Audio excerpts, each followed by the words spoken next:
All right, everybody, and welcome back to the most known unknown fighting games. I'm your boy Grampy back, and this is the 500 subscriber special. Thank you, everyone. I really appreciate it. We're not here to talk about one video game. We're here to talk about single player game mode, a mode that people overlook because they just want to go online and play rank. Not today, baby. We're going to be talking about the RPG, beat 'em up, boss rush, and other elements that should be implemented in every game. Don't fool yourself. It is something that is needed. We're going to talk about the past, and we're going to talk about the present, and hopefully we talk about the future. And like always, these videos are unscripted. They're just how I feel and how the game made me feel. But without that being said, I love you all. Thank you for all the support. But let's get into this video.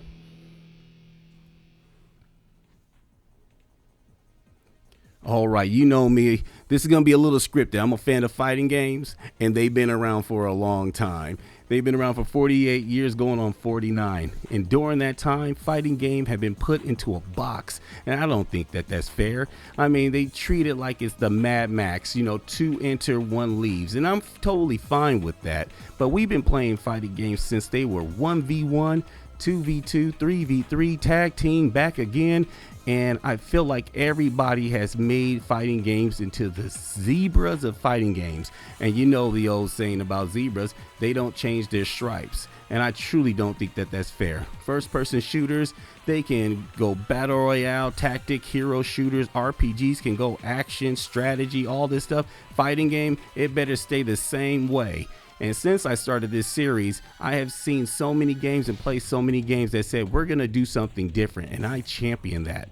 And I get it. Sometimes it's not the developers, it's the fans that get angry and they get mad and they say, we don't want that, we don't need that, we want it like this. And you know what? Sometimes we need a little difference. We need to broaden the horizon and change the game for everybody. So we're going to be doing that today in this video, and we're going to start this bad boy off with one of my favorite game style, and that's RPGs. And we all know RPGs and everything, but not that many fighting games have RPGs.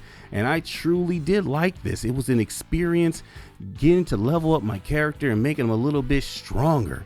You know, getting a well thought out story, getting items and getting to level and culminating all into this nice combat at the end. Like, the combat really meant something more because I worked towards something. It's not me just going in and punching one person and next stage China. You know, I got to really dig deep and really think about how I want to equip my character and make my character to something else. Now I'm going to be honest, not all fighting games with RPG elements are equal. Now, obviously, Squaresoft or Square Enix, however you want to say it, they have a little bit of money and they have a little bit of that top tier developers. But some of them have that really cool anime charm that I really like. Some of them really thought about, you know what, we can't compete with that, but we're going to do this. So they have voice acting, they had a real in-depth story, and some of the story I couldn't understand because it was in Japanese, and last time I checked, I'm some black dude that lives in Washington. But they really tried their best, and some of the games that is not Final Fantasy based, they had some pretty good combat, but they did have that problem that I had with all the other ones. They felt really stiff.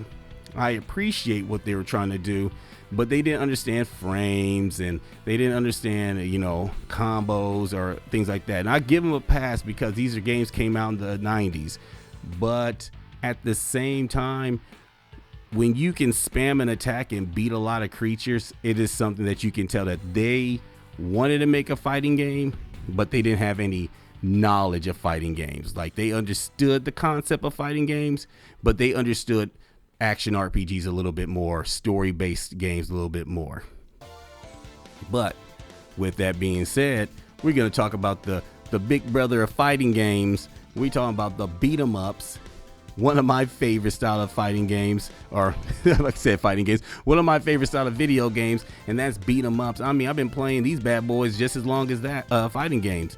I'm talking about Final Fight, Streets of Rage, Alien vs. Predators, Battle Circuit, Captain Commando, my personal favorite, Shingoku 3, that needs a fighting game, or at least put some of those characters in a fighting game, is a style of game that I really like. It gives you some constant action, like, you know, for the people who's like, I just want to go. You know, don't give me a story. Keep the story small. Keep the story just enough to understand where I'm going, but I want to go. And I really did like a lot of the beat 'em up style fighting games I got. Now, some of them can get very repetitive, but for the ones I did play, they were pretty dang fun.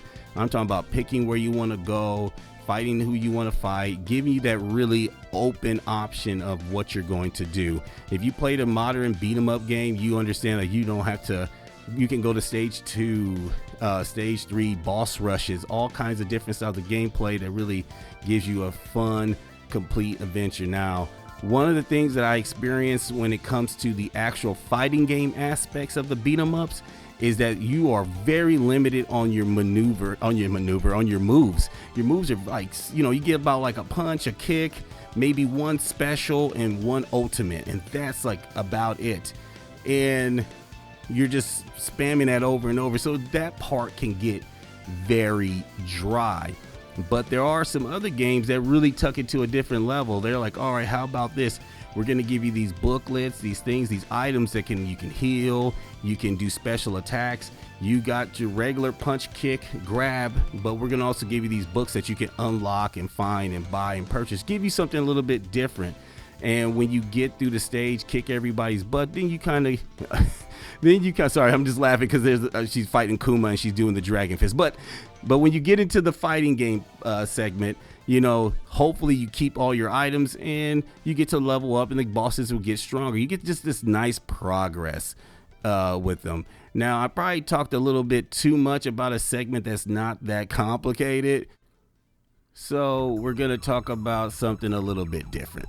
We're going to talk about boss rush mode and some other style of gameplay. With that being said, boss rush mode is not like arcade mode. In a way it is arcade mode, but it has a little bit more going on. This is where you and your friend can tag team and beat up a character, you know, 2v1 type of stuff, because these bosses tend to be a little cheap. They got a lot more in their kit than you do. You kind of limited on what you can do, so it's better to have friends, or at least a girlfriend or a wife or something like that that's totally down to play with you. Mine's wasn't. I was like, you want to play this game? She goes, no. So, but the gameplay is pretty straightforward. It's like any other arcade game, but now you're playing with your friends. So you can try to get your friend on the back. You trying to hit it from the front, he's trying to hit it from the back. You know what I'm saying? Get your mind out the gutter. But a great example of a boss rush game is Monster Mauler 100%. This game there's no versus mode. It is 100% go in, fight the boss, and all the bosses are cheap. And you can be cheap too. Let's be honest. Your characters can be cheap too. Everybody's cheap in this game, but it was a very fun game to play. Once you learn how the game works, because there's not that many buttons, there's not that many skills. Some characters are better than others, and it's just good old-fashioned fun. I really enjoyed playing Monster Mauler. I wish that they would, you know, kind of make more games like this, more of the you and your friend co-op beating up characters.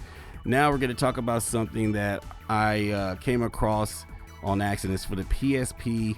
And it's a virtual novel fighting game. Now, it has a fighting game, but the battles kind of feel like an anime TV show. You don't have that many attacks. You know, you got a punch, a kick, a light punch, a light kick, heavy punch, heavy kick. And once you get your power ability up, you throw your special ability, and then the fight's over. That's kind of like how it plays out. Like, have you seen back in the anime, you know, you just do your thing and then throw your one big powerful punch, boom, and the fight's over. But this is more focused on story, and they wanted to keep your attention, so they added a fighting game aspect to it. And I think that's cool, and I think that's nice, especially if you're into anime. All right, so we're going to be talking about present games and where they're at in the single player game modes.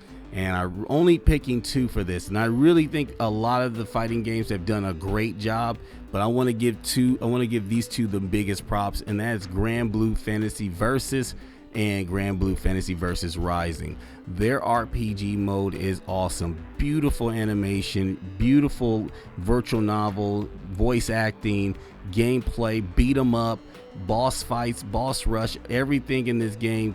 Items to unlock for your character to make them stronger. Skills, you get to fight characters that you can't select. It gives you so much more and gives you a whole world that they're building, and I think that is something really awesome, probably one of the best out there, and I think they did a great job, and it's a good thing to see. But we have to give the shout outs to the big dog himself. Street Fighter 6 did a great job. I mean, this is the epitome of single player mode for a fighting game. Now, if they had a little bit of more time and a little bit of money, I think they could have did this even better. I love what they did anyway, but they can even be more, if you truly sit down to and think about it. I mean, you can create your character, dress them how you want. You can put any type of skills together. There is a battle hub where you can take your character and fight other people's characters that they create. You can level up your character. You have all kinds of items, story, side quests, main quests, everything that's gonna make you there's friendship that you can make become better friends to unlock different trinkets, stories, buy them gifts. They have everything in this game, and this is truly an example of what fighting games should be doing, allowing people to create their characters and taking them to another level. I know not everybody jumps online and plays character creator battle mode, but I know a lot of people that do make those, and I think that is something they should think about doing more so in the future. But with that being said, I'm your boy Grappy back. I hope that you enjoyed this unscripted mess that I always do. This is the most known unknown. Thank you everybody from the bottom of my heart. If you made it to the end of this video, please hit the like, share, subscribe. We got a lot of projects coming up, and I'm trying to get it done, and I'm trying to be more consistent with my content. I've been kind of falling off. But with that being said, have a great weekend, have a great day, drink some water, and I'll see you on the next one. Take care of yourself. Peace.